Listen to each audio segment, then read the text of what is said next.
Socrates Greek తత్వవేత్త, మహామేధావి. ఒకరోజు ఒక యువకుడు సోక్రటీస్ని విజయ సాధనకు రహస్యం ఏమిటి చెప్తారా అని అడిగాడు. సోక్రటీస్ ఆలోచించి మర్నాడు ఆ యువకుణ్ణి నది దగ్గరికి రమ్మన్నాడు. యువకుణ్ణి సోక్రటీస్ నదిలో మెడలోతు నీళ్ల వరకు తీసుకెళ్లి అకస్మాత్తుగా యువకుడి తలని నీళ్లలో ముంచాడు.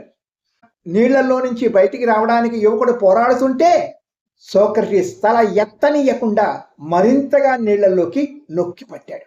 యువకుడు ఊపిరందక నీళ్లలో నీలంగా మారుతున్న తరుణంలో సోక్రటీస్ అతని తలను వెలుపలికి తీశాడు. ప్రాణభయంతో వణికిపోతూ ఆ యువకుడు ఊపిరి పీల్చుకున్నాడు. అప్పుడు సోక్రటీస్ అడిగాడు, నీళ్లల్లో ఉన్నప్పుడు నీకు ఏం కావాలి అని అనిపించింది?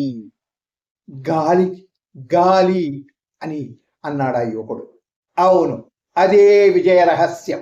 నీళ్లల్లో ఉన్నప్పుడు గాలి కావాలని ఎంత బలంగా అనుకున్నావో అంతే గాఢంగా విజయం కావాలని కోరుకుంటే విజేతమవుతావు. ఇంతకన్నా పెద్ద రహస్యం ఏమీ లేదు అన్నాడు సోక్రటీస్.